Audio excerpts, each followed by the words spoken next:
My name is Sarah, and I never thought I'd be sharing a story like this. I've always been a practical person, someone who believed in what I could see, touch, and understand. But after what happened to me, I realize I have no choice. You need to hear this, not because I want attention or pity, but because what I experienced during my death wasn't just for me. It was a warning, and I can't stay silent anymore.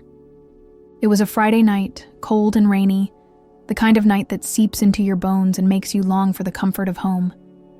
I had just finished a long shift at the hospital where I worked as a nurse. The exhaustion clung to me like a heavy fog, and all I could think about was getting back to my family. My husband, Mark, and our 2 kids, Emma and Lucas, were probably already asleep. But the thought of slipping into bed next to them kept me going. The rain was coming down in sheets as I navigated the winding country road. My wipers worked furiously, but they couldn't keep up. The rhythmic thud of the wipers and the hum of the engine were the only sounds as I squinted through the windshield. I was almost home, just a few more miles, when it happened. Out of nowhere, headlights appeared in my lane, blinding and impossibly close. My heart seized as I yanked the wheel to avoid the oncoming car. Time seemed to stretch and compress all at once. I felt the sickening jolt of impact, heard the screech of metal twisting against metal, and then nothing. Silence. At first, I thought I had blacked out, but then I realized it was more than that. The world as I knew it had gone quiet, like a television switched off mid-broadcast. The pain I had expected was absent. Instead, there was an eerie stillness, as if time itself had paused. I opened my eyes, or at least I thought I did. But what I saw wasn't my car or the rain-soaked road. I was floating, weightless, above a scene that was painfully familiar. Below me was the wreckage of my car, crumpled like a discarded soda can, steam rising from the shattered engine. Emergency lights flashed red and blue, cutting through the darkness, and paramedics swarmed like ants. And there I was. Or rather, my body. It was surreal, watching them work on me. One paramedic shouted something I couldn't hear as they cut through the mangled door to pull me out. I wanted to scream, to tell them I was right there, but no sound came from me. Instead, I was drawn upward, away from the chaos. It wasn't like being pulled or pushed. It was more like an invitation I couldn't refuse. A light appeared in the distance, not blinding but warm and inviting. It wasn't just a light, it was alive, pulsating with a kind of love that words can't capture. I felt every fear, every worry, every earthly attachment melt away as I moved toward it. As I entered the light, the world I had known faded entirely. I was in a place that felt infinite, yet intimate, like it was made just for me. The colors were unlike anything I'd ever seen, vivid and radiant, yet soft and comforting. The air itself seemed to hum with a music I couldn't quite hear but could feel in every part of me. And then, I saw him. He didn't need to introduce himself. I knew who he was the moment I saw him. His presence filled the space, not with intimidation, but with a love so profound it brought me to my knees. Or it would have if I'd had a body to kneel with. He looked at me, and in that gaze, I felt completely known. Every mistake, every doubt, every moment of joy and pain. It was all there, laid bare before him. And yet, there was no judgment, only love. "Sarah," he said, his voice like the echo of 1,000 symphonies. "You are not here by chance. There is something you must see, something you must share." I didn't respond at first. How could I? My thoughts felt as though they were spinning out of control, yet at the same time, there was an odd clarity in the way I understood his words. I wasn't just hearing them. I was absorbing them, feeling them resonate deep within me like waves on an endless ocean. He reached out, not with his hands, though it seemed as if he could have, but with his presence. It wrapped around me, steadying me, pulling me back from the edge of overwhelming disbelief. "Why me?" I finally asked, my voice trembling, though I wasn't sure if I was speaking aloud or thinking the words. "I'm nobody special. I'm just me." His eyes softened, and a gentle smile graced his face. "It is not about who you think you are," he replied, "but about what you carry within you. Every life is a thread in the tapestry, Sarah, and each thread is vital to the design." Before I could ask what he meant, the scene around us shifted. The radiant light dimmed, replaced by a landscape so familiar and yet so foreign. I was no longer in that boundless, otherworldly space. I was standing on a mountaintop, overlooking a vast expanse of land. At first, it seemed beautiful. Rolling hills, rivers glittering under a golden sun, and cities rising like jewels in the distance. But as I looked closer, I saw the cracks. The rivers ran dark in places, polluted and sluggish. The cities, though, towering and gleaming, pulsed with a kind of artificial light that felt cold and lifeless. The people below moved quickly, heads bowed, faces lit by glowing screens. They didn't see the darkness creeping into their world, the way the edges of their reality seemed to fray like an unraveling thread. I turned to him, a lump forming in my throat. "What is this?" I asked. "Is this our world?" "It is," he said solemnly, "and it isn't. It is a shadow of what your world could become if the hearts of many remain closed." As he spoke, the vision changed. The cities began to crumble, skyscrapers toppling like dominoes. People ran in panic, their faces contorted with fear and confusion. The rivers dried up, their cracked beds littered with debris. A heavy, suffocating silence fell over the land, broken only by a faint, mechanical hum that seemed to grow louder and louder. It was then that I saw them, machines, sleek and cold, moving through the ruins. They weren't just tools or inventions. They were something more, something alive in a way they were never meant to be. "They have given themselves over," he said, his voice tinged with sorrow. "What you see is a world that has lost its anchor, a people who have traded their humanity for convenience and control." I wanted to look away, but I couldn't. The vision pulled me in deeper, showing me faces among the chaos. Mothers clutching their children, their eyes filled with despair. Elderly men and women abandoned in empty homes, staring at flickering screens as if searching for something they had long forgotten. And then there were the young ones, their faces devoid of hope, their eyes glazed over as they moved in unison, their steps guided by something unseen. Tears streamed down my face as I turned back to him. "How did it come to this?" I whispered, my voice breaking. "It begins with a subtle shift," he explained. "The allure of power disguised as progress, the promise of unity twisted into control. And the deception, it is great, Sarah. Even those with faith will find themselves tested." The weight of his words pressed down on me, making it hard to breathe. I thought of my family, my children. Would they be part of this future? Would they lose themselves to the same darkness I was seeing now?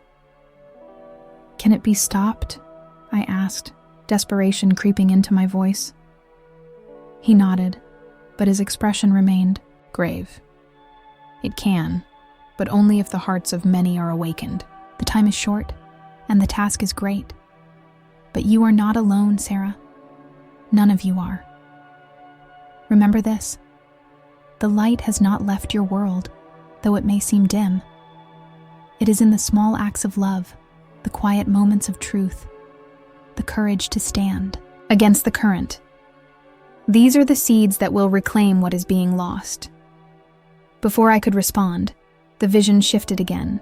This time, I saw a massive gathering of people, millions, maybe more, standing together under a darkening sky. They held hands, their faces lit with determination and something else, hope. Above them, the light I had seen before began to shine, once more, piercing through the darkness like a beacon. The machines faltered, their movements erratic, as if they had lost their power. I turned to him, my heart pounding. "Is this what could be?" "It is," he said simply. "If they choose it." His words lingered in the air as the scene faded, and I felt myself being pulled back, the weight of my body returning like a heavy cloak. Panic surged through me as I realized what was happening. "Wait," I pleaded. "I'm not ready. I don't know what to do." "You will," he said, his voice steady and calm. "Trust in what you have seen. Trust in me." And then, like a whisper carried on the wind, he was gone. The moment I returned to my body, it was as if I'd been slammed into reality with a force that knocked the air from my lungs. My senses came alive all at once, overwhelming me. The sharp beeping of monitors pierced my ears, and the sterile smell of antiseptic filled my nose. My chest ached with a deep, raw pain, and each breath felt like fire clawing its way through my lungs. I tried to move, but my body wouldn't respond, pinned down by a heaviness that made even blinking a monumental effort. "Sarah?" The voice was familiar and trembling, pulling me from the fog. Mark's face came into view, his eyes red and filled with worry. His hand gripped mine so tightly it almost hurt. "You're awake. Oh, thank God, you're awake." I wanted to speak, to tell him everything, but my throat was dry, and my voice barely came out as a croak. "Mark," I managed, my voice breaking. "The kids, are they okay?" "They're fine," he said quickly, his grip tightening. "It's you we've been worried about. Sarah, you were in a car accident. They didn't think you'd make it." His words hit me like a punch to the gut, but they didn't surprise me. I remembered the crash all too vividly, the blinding headlights, the impact, the silence. But everything that came after, the light, the visions, his voice, it was more real to me than the room I was in now. I had been somewhere else, somewhere beyond anything I'd ever imagined, and I knew I couldn't keep it to myself. "Mark," I said, my voice trembling as tears filled my eyes. I saw him." He stared at me, his brows furrowing. "Saw who?" "Sarah, what are you talking about?" "Jesus," I whispered. The name felt like a balm on my lips, soothing and powerful all at once. "I saw Jesus and he showed me things that are coming. Mark, I have to tell you." "Sarah," he interrupted gently, his expression shifting to one of concern. "You've been through so much. Maybe you should rest. We can talk later, okay?" "No," I said, louder than I intended, my voice cracking with urgency. "You don't understand. I have to tell you now. It's not just for me, Mark. It's for everyone." His face paled, but he nodded, his hand still holding mine. "Okay," he said quietly. "Tell me." The words poured out of me, broken and fragmented at first, as I described what I had seen. I told him about the light, the overwhelming love, and the vision of our world, how it was both familiar and unrecognizable, corrupted by something sinister. I told him about the cities crumbling, the machines taking over, and the cold, lifeless expressions on people's faces. I told him about the gathering of people standing together in hope, the light breaking through the darkness, and the choice that lay before us. As I spoke, his expression shifted from disbelief to something else. Fear, maybe, or the weight of realizing there was no denying the conviction in my voice. "Sarah," he said finally, his voice shaking. This sounds like a dream," Are you sure it wasn't just your mind trying to make sense of the trauma? It wasn't a dream, Mark, I said firmly, tears streaming down my face. I know it wasn't. He spoke to me. He showed me things I couldn't have imagined on my own. And he told me I have to share it. People need to know what's coming. The door to the hospital room opened, and a nurse stepped in, her face soft with sympathy. "How are we feeling?" she asked, glancing between Mark and me. I wanted to tell her that feeling didn't even begin to cover it, that I was carrying something far too big for words, but I nodded weakly, letting her check my vitals as Mark stayed silent, his hand still holding mine. The rest of the night passed in a haze of exhaustion and quiet reflection. Mark stayed by my side, though he didn't say much, and I could see the wheels turning in his mind as he tried to process everything I'd told him. I couldn't blame him. It was hard enough for me to comprehend, and I'd lived it. But as I lay there in the dim light of the hospital room, staring at the ceiling, I felt a deep certainty settle over me. What I had experienced wasn't meant to be kept hidden. The visions, the warnings, they weren't just for me, they were for everyone. And whether people believed me or not, I had to speak. I had to try. The thought terrified me. I wasn't a preacher or a prophet. I was just a nurse, a mother, a wife. What did I know about carrying a message this big? What if people thought I was crazy? What if they laughed, or worse, ignored me altogether? But then I remembered his words. "The light has not left your world. Trust in me." The memory of his voice steadied me, a quiet anchor in the storm of doubt and fear. This wasn't about me, about my fears or insecurities. This was about something much bigger, something I couldn't fully understand, but knew I couldn't ignore. As the first rays of dawn began to creep through the window, I made a silent promise. I didn't know how or where to start, but I would find a way to share what I had seen. I would find the strength to speak, even if my voice shook, because the world needed to hear, and time was running out. The days that followed my return from the hospital felt like a surreal blur. My body ached, a constant reminder of the accident that had nearly claimed my life. But the pain was nothing compared to the weight of what I carried inside. Every time I closed my eyes, I saw fragments of the visions I'd been shown, faces etched with despair, cities crumbling, the eerie glow of machines moving through the ruins, and then the light breaking through, fragile yet powerful, filling me with hope even in the face of darkness.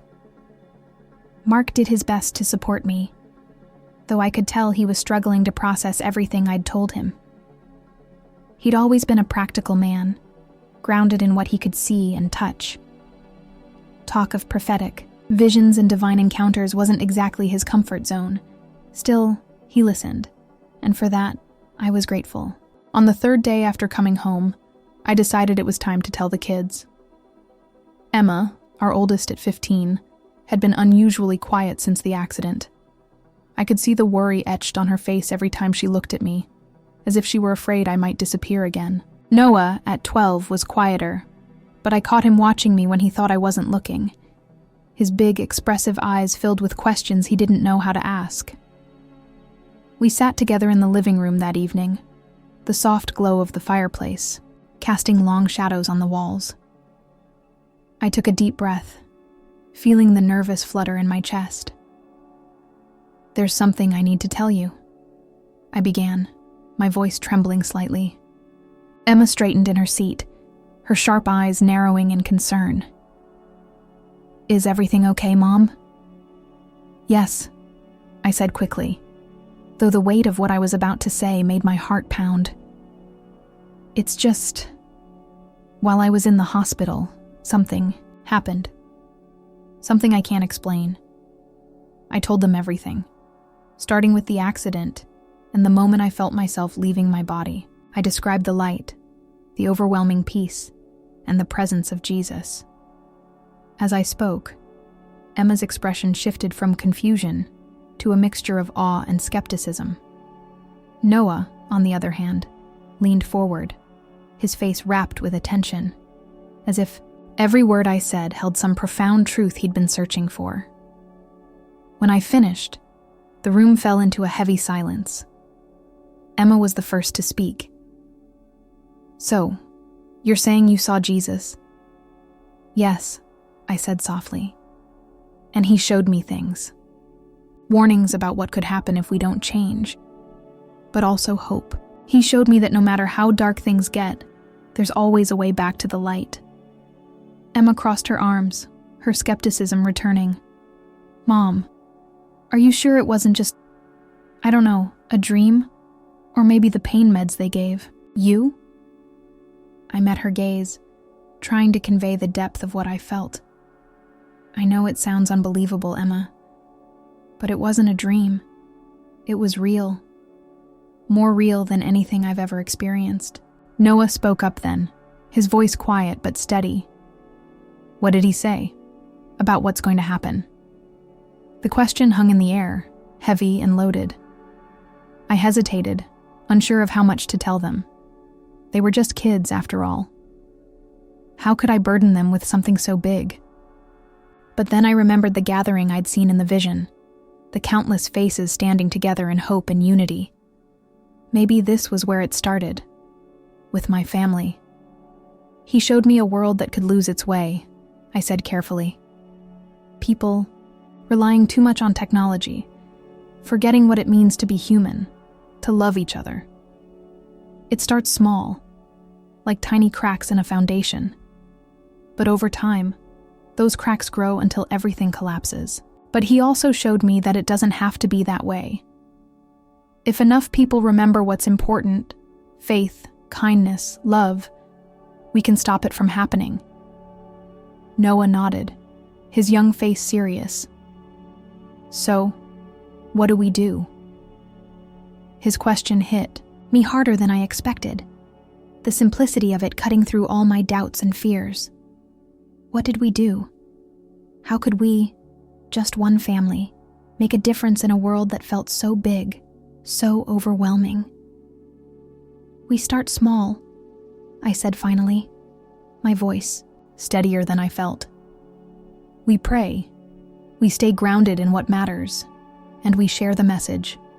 Maybe people will listen, maybe they won't, but we can't stay silent." Emma didn't say much after that, retreating to her room with a pensive look on her face. But Noah stayed with me, asking quiet questions about the vision, about Jesus, about what it all meant. His curiosity gave me hope, a reminder that even in the smallest hearts, seeds of change could take root. Over the next few days, I found myself consumed by the need to do something, though I wasn't sure where to begin. The visions haunted me, not just the darkness but the light, the hope that flickered like a fragile flame, waiting to be nurtured. I prayed constantly, seeking guidance, begging for the strength to follow through. And then, late one night, as I sat alone in the living room with a notebook in my lap, the answer came. It wasn't a voice or a vision, but a quiet conviction that settled over me like a warm blanket.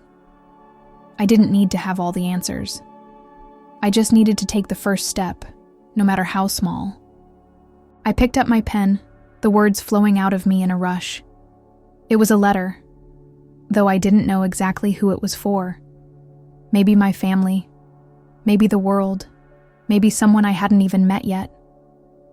But as I wrote, the weight on my chest began to lift, replaced by a sense of purpose I hadn't felt in years.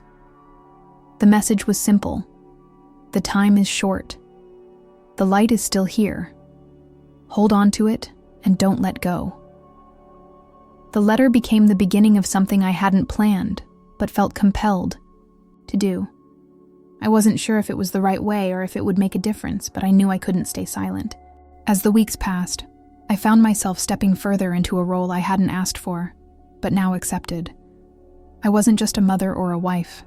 I was a messenger, tasked with sharing what I had seen and felt during those moments when my body had hovered between life and death. The visions hadn't just been a warning, they were a call to action, and every day I felt the urgency pressing against me like a rising tide. I started small, speaking at our local church and sharing my testimony with the congregation. At first, my hands shook and my voice wavered, but as I spoke, something else took over. A calm assurance that the message wasn't mine alone. The room would grow still, people leaning forward in their seats as I recounted the details of the visions. The flickering screens, the fractured families, the overwhelming sense of isolation and fear that had permeated the future I'd been shown. But I didn't stop there. "This isn't the end," I would always say, my voice steady despite the lump in my throat. "The darkness isn't stronger than the light, but we have to choose it. We have to fight for it." Some people nodded, their eyes filled with tears or determination. Others avoided my gaze, their expressions unreadable. I knew not everyone believed me. Some thought I was exaggerating, while others dismissed the whole experience as a trauma-induced hallucination. It didn't matter. I wasn't doing this for their approval. Emma continued to keep her distance, though I caught her watching one of my videos late one night when she thought I was asleep. I didn't confront her about it, knowing she needed to process things in her own way. I prayed for her constantly, asking for guidance on how to reach her without pushing too hard. Noah, on the other hand, threw himself wholeheartedly into the mission. He created social media pages, edited videos, and even helped me organize community prayer meetings. His faith was unshakable, his enthusiasm infectious. Watching him reminded me that even the smallest acts of faith could ripple outward, touching lives in ways we couldn't see. But as our message began to spread beyond our small town, the opposition grew louder. Online forums dissected my story, with skeptics labeling me a fraud or an attention seeker. People sent hateful messages, accusing me of fear-mongering or trying to exploit religion for personal gain. "You knew this would happen," Mark said one evening as we sat together on the couch, his arm around my shoulders. "I did, I admitted, leaning into him. "But it doesn't make it easier." He squeezed my shoulder, his voice soft but firm. "Then let me make it easier for you. You're not alone in this, and you never will be. I'm with you, every step of the way."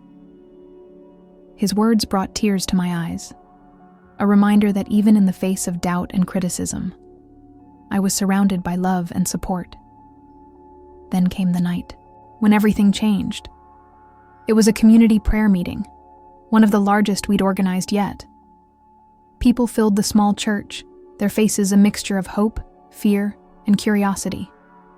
As I stood at the front, preparing to speak, I felt a familiar warmth wash over me, the same peace I'd felt during the vision. I began to speak, my voice steady as I shared the message once more. But this time, something was different. I wasn't just recounting the vision. I was living it, the images flashing before me as vividly as the day I'd first seen them. I spoke of the first event, the deception that would take root in the hearts of people, drawing them away from love and truth. I described the second, a great division that would tear apart communities, families, even nations. And then the third, a reckoning. A moment when the choice between light and darkness would be laid bare for all to see. As I spoke, I saw the faces of those in the congregation shift, their expressions changing from skepticism to awe, and finally to tears. It was as if they could feel it too, the weight of the message settling over them like a tangible presence. When I finished, the room was silent, save for the quiet sound of someone sobbing in the back. I bowed my head, closing my eyes as a wave of emotion washed over me. I had done what I was meant to do, and now it was in God's hands. After the meeting, a woman approached me, her face streaked with tears. "I've never believed in anything like this before," she said, her voice trembling. "But when you spoke, I don't know how to explain it. It felt real, It is real. It is, I said gently, taking her hand. And it's not too late. None of this is set in stone. But we have to choose, every day, in every moment. She nodded, gripping my hand tightly before walking away. Her shoulders straightened as if she'd found a strength she didn't know she had.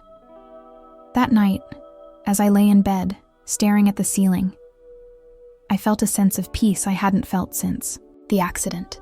The words poured out of me, not just onto paper, but into conversations with anyone who would listen. Family, friends, even strangers when the opportunity arose. At first it was terrifying. The fear of being dismissed, of people looking at me like I was unhinged, was suffocating. But every time I hesitated, I would remember the urgency in his voice, the sorrow in his eyes when he showed me the future that could come to pass. I wasn't sharing my story for validation or approval. I was sharing it because I couldn't bear the thought of staying quiet while the world drifted toward the brink. Mark did his best to support me, though I could see the doubt in his eyes, sometimes. He didn't argue or dismiss what I was saying, but he didn't fully embrace it either. I understood. It wasn't something easy to grasp. And yet, even with his quiet skepticism, he stood by me, offering encouragement in his own way. The kids responded differently. Noah became my unexpected ally, his youthful enthusiasm and unwavering belief fueling my courage. He would sit with me as I wrote, asking questions and suggesting ideas. "Maybe we can tell people at church," he said one afternoon, his eyes bright with excitement. "Or make a video so more people can hear about it." Emma, on the other hand, pulled away. She avoided the conversations, rolling her eyes when she thought I wasn't looking. "Mom, I love you, but you sound like one of those conspiracy theorists," she said one evening when I tried to talk to her about it again. Her words stung more than I cared to admit, but I didn't blame her. She was a teenager, grappling with her own struggles and insecurities. My experience was too big, too strange for her to process.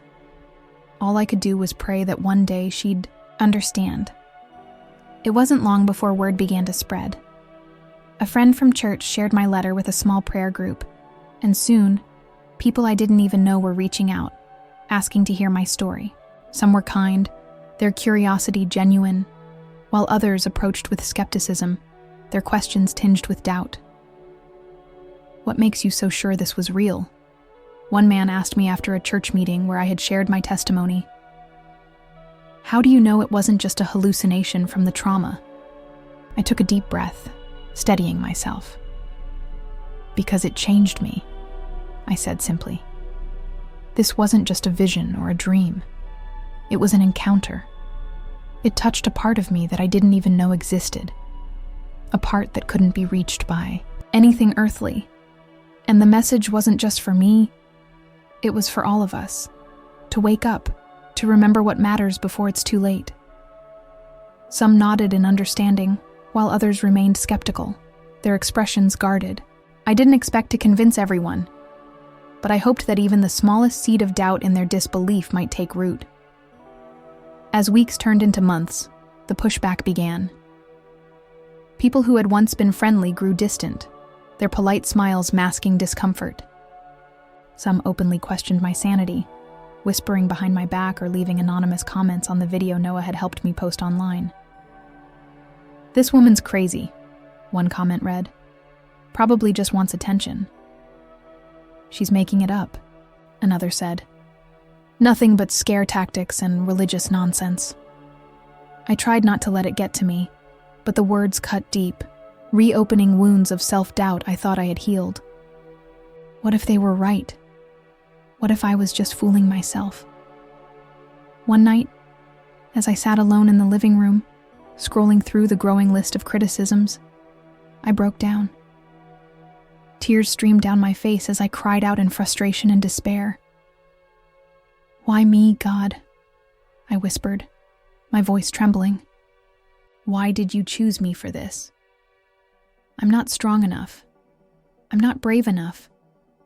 I don't even know if I'm doing this right." The silence that followed felt heavy, pressing down on me like a weight. But then, a memory surfaced. The moment, in the vision when Jesus had turned to me, his eyes filled with infinite love and understanding. "The light has not left your world," he had said. "Trust in me." The words echoed in my mind, wrapping around me like a comforting embrace. I realized then that this wasn't about me being strong or brave. It wasn't about me at all. It was about trusting him, about being willing to speak even when my voice shook, to stand firm even when the world pushed back. The next morning, I woke with a renewed sense of purpose. The doubts still lingered, but they no longer held the same power over me. I wasn't perfect, and I didn't have all the answers, but I had faith. And that was enough. Mark noticed the change almost immediately.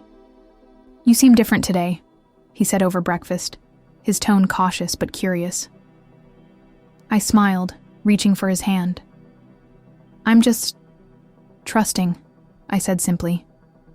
He didn't press me for details, but I saw the flicker of something in his eyes, something that looked a lot like hope.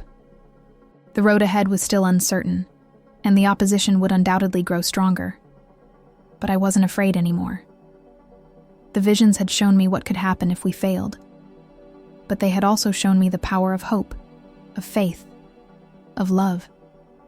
And as long as there was even a sliver of light left in the world, I would keep fighting to nurture it, to share it, to protect it, because I knew now, without a shadow of a doubt, that the light would never truly go out. Not as long as even one heart chose to keep it alive. In the months that followed, the message took on a life of its own, spreading far beyond anything I could have orchestrated. People from other towns, states, even countries, reached out after seeing one of the videos Noah had posted or hearing about the prayer meetings. Some shared their own experiences, dreams, visions, moments they couldn't explain but felt deeply. Others sought guidance, asking what they could do to prepare, to help, to fight against the darkness I'd described. The momentum was encouraging, but it also came with challenges I hadn't anticipated. Speaking to a growing audience meant opening myself up to more scrutiny. News outlets started picking up on the story, some portraying me as a woman of faith, sharing an urgent message, while others labeled me a delusional housewife caught up in her own fantasy. I tried to ignore the headlines, but the pressure was relentless. Reporters showed up at our home uninvited, cameras flashing as they peppered me with questions. "Do you really believe you saw Jesus?" one asked, his tone skeptical. "I don't. Just believe," I replied, looking directly into the lens. I know, the more attention the story gained, the harder it became to maintain a sense of normalcy. Emma grew more distant, avoiding not just me, but the conversations happening around her at school and online. I caught her once, sitting on her bed with tears in her eyes as she scrolled through cruel comments from classmates. "Emma," I started, but she cut me off, her voice sharp. "Why couldn't you just keep this to yourself?" she demanded, her face red with anger. "Do you have any idea what this is doing to me, to us?" Her words hit like a punch to the gut, but I didn't argue. She had every right to be upset. I reached out to her, but she pulled away, retreating into the cocoon of her room. That night, I lay awake, wrestling with guilt. Was I doing the right thing? Was this really God's will? Or was I letting my own need to be heard drive me? The questions gnawed at me, but each time I prayed, the same peace returned, along with the memory of his voice. "You are not alone. Trust in me." Still, I needed to find a way to reconnect with Emma. She was my daughter, and I couldn't let this message come between us. The next morning, I made her favorite breakfast, blueberry pancakes, and knocked softly on her door. "Emma, can we talk?" I asked. There was a long pause before the door creaked open.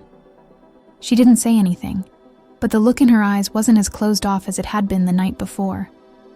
I'm sorry, I said, setting the plate down on her desk, for how this has affected you, for not realizing how hard it's been. She shrugged, sitting on the edge of her bed. It's not just hard, Mom. It's embarrassing. Everyone at school thinks you're crazy. I know, I said softly. And I wish I could change that. But I can't stop sharing what I saw. I'm not asking you to believe me or even understand. I just need you to know that I love you, and I'm doing this because I feel like I have to. She didn't respond right away, but the tension in her shoulders eased slightly. I don't know if I believe you, she said finally, her voice barely above a whisper. But I believe that you believe it. That's enough, I said, smiling through tears. Slowly, things started to shift between us. Emma didn't suddenly become a believer, but she stopped shutting me out completely. She even joined us at a few prayer meetings, sitting quietly in the back and listening without judgment. It was more than I had hoped for, and I thanked God for every small step forward. Meanwhile, the world around us seemed to echo the warnings from my vision.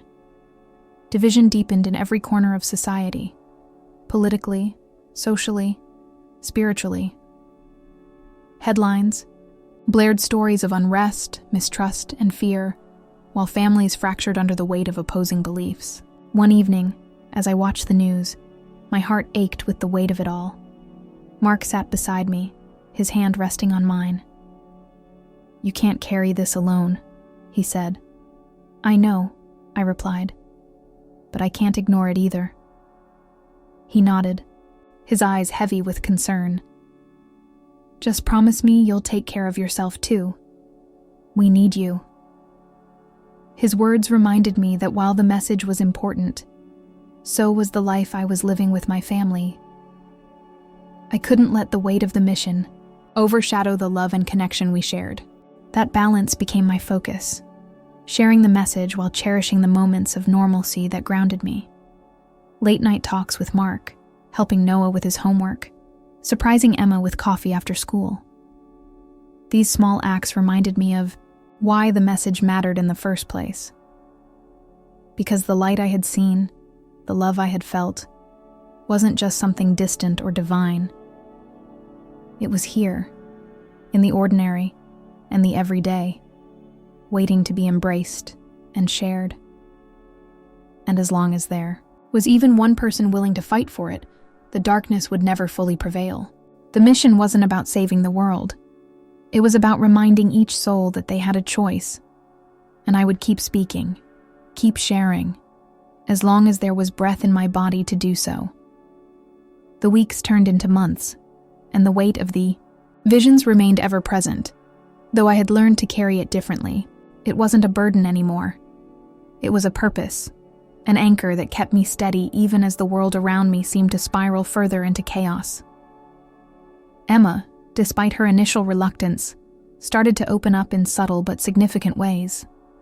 One evening, as I sat at the kitchen table reviewing notes for an upcoming meeting, she slid into the chair across from me, her expression hesitant. "Can I ask you something?" she began, her voice soft. "Of course," I said, setting my pen down and giving her my full attention. She hesitated, her fingers fidgeting with the edge of her sweater. "Do you ever get scared? I mean, about everything you saw, and what might happen." Her question struck a chord deep within me. "Yes," I admitted. "I do get scared. Sometimes it feels overwhelming, like the world is on the brink of something we can't stop." "Then how do you keep going?" she asked, her eyes searching mine. I reached across the table and took her hand. "Because I know the fear isn't the end. The light I saw, the love I felt. It's stronger than any darkness. It's what keeps me moving forward, even when it feels impossible." She nodded slowly, her gaze dropping to her hands. "I think I get it," she said after a long pause. "At least a little." Her words were like a balm to my soul. For so long, I had worried that I might lose her completely, that my calling would drive an insurmountable wedge between us. But in that moment, I saw a glimmer of connection, a spark of understanding that gave me hope. As Emma found her footing, Noah continued to grow into his role as my greatest supporter. His unwavering faith and determination reminded me of the power of simple, steadfast belief. Together, we navigated the challenges that came with sharing the message on an ever-growing scale. But not all challenges were external. There were moments when doubt crept in, whispering that I wasn't enough, that I was just an ordinary woman trying to carry an extraordinary message. On those days, I would sit in the quiet of our living room, close my eyes, and remember the light. I would replay the sound of his voice, the warmth of his presence, and the clarity of the vision he had given me. One particularly difficult evening, after a barrage of online criticism left me questioning my purpose, Mark found me sitting in the dark, tears streaming silently down my face. Without a word, he sat beside me, wrapping his arms around me and holding me close. "You don't have to do this alone," he said softly, his voice steady and reassuring. "We're in this together." His words reminded me that while the mission was mine to carry, I wasn't carrying it alone. My family, my community, even the strangers who reached out with their own stories of faith and hope, they were all part of something bigger, something that transcended any one person. And then came the night of the second vision. It happened in the early hours of the morning, as I lay in bed somewhere between sleep and wakefulness. Suddenly, I felt that familiar pull, the sensation of being lifted beyond the confines of my body. The room around me dissolved into light, and I found myself standing in a place that felt both infinite and intimate. He was there again, his presence filling the space with a love so profound, it brought me to my knees. "You've done well," he said, his voice resonating with a kindness that eased every fear I'd been carrying. "But it's not finished," I said, my voice trembling. "No," he replied, his tone gentle yet firm. "There is more to be done, and there is something I must show you." In an instant, the scene around us changed, and I found myself standing in the middle of a vast, desolate landscape. The air was heavy with silence, broken only by the distant sound of cries of anguish, of fear, of longing. I saw people wandering aimlessly, their faces etched with confusion and despair. They were searching for something, but it was clear they didn't know what it was. "What is this?" I asked, my voice barely audible. "It is what happens when the truth is forgotten," he said, "when love is abandoned for fear and division replaces unity." Tears streamed down my face as I watched the scene unfold. Families turned against each other, communities crumbled under the weight of mistrust, and the world grew colder with each passing moment. "But it's not too late," he said, his voice breaking through the despair. "The light still shines, even in the darkest places, and it only takes one spark to ignite a fire." As he spoke, the landscape began to change. Small flickers of light appeared, growing brighter and more numerous, until they filled the darkness with a warmth that could not be ignored. The cries of anguish turned to songs of hope, and the wandering souls found their way back to the truth. I turned to him, my heart overflowing with a mix of sorrow and hope. "What do I need to do?" I asked. "Continue," he said simply. "Continue to speak, to love, to remind the world of the light that cannot be extinguished, and trust that you are not alone." The vision began to fade, and I felt myself returning to the physical world. But this time, I didn't feel the same weight of fear or doubt. Instead, I felt a renewed sense of purpose, a deeper understanding of the role I was meant to play. When I opened my eyes, the room was bathed in the soft glow of morning light. Mark stirred beside me, and I reached for his hand, holding it tightly as I whispered a silent prayer of gratitude. The path ahead was still uncertain, but I knew with every fiber of my being that I was exactly where I was meant to be. The second vision stayed with me like a heartbeat, steady and unshakable. Its message burned in my mind, more vivid than any dream, more real than the world around me. Every moment since then felt like a countdown, though to what, I couldn't say. I only knew I had to act, had to move forward with urgency, even as doubts about my ability to reach others lingered. The world outside our home seemed to echo the warnings I had seen. Natural disasters struck in rapid succession, leaving devastation in their wake. Political unrest bubbled over into violence. Families were divided not just by distance, but by mistrust, each disagreement a wedge that drove them further apart. The signs were all around, and yet so many people seemed blind to them. One evening, during a community gathering at the church, I stood before a crowd that had grown larger than I ever thought possible. The room was filled to capacity, with people spilling into the aisles and standing along the back walls. Some faces were familiar, others were strangers, but all of them carried the same expression, a mix of curiosity, fear, and hope. I took a deep breath, clutching the microphone tightly in my hands. The visions I've shared with you aren't just warnings. They're invitations, I said, my voice trembling slightly. Invitations to open our eyes, to see the world not as it is, but as it could be, if we let love guide us instead of fear. I looked out at the sea of faces, searching for a sign that my words were reaching them. We don't have to be swept away by the darkness. We have the power to change the course we're on, but only if we're willing to stand together, to hold on to the light even when it feels like the world is falling apart. A hush fell over the room, the air thick with the weight of unspoken thoughts. Finally, an older man in the front row stood, his voice breaking the silence. "What can we do?" he asked, his question simple yet profound. "You can start by loving each other," I said, my voice steady now. "By forgiving old wounds, by reaching out to those who are hurting, by being the light for someone who's lost in the dark. It doesn't have to be big or grand. Sometimes the smallest acts of kindness can spark a change we can't even imagine." After the meeting, people stayed to talk, to pray, to share their own stories of faith and doubt. It was a small ripple, but I could feel it growing, spreading outward in ways I couldn't see but deeply believed in. At home, I leaned on Mark and Noah more than ever, their unwavering support keeping me grounded. Emma, too, began to step into the light in her own way. One evening, as I sat at the kitchen table, she placed her phone in front of me, the screen glowing with a social media post she'd written.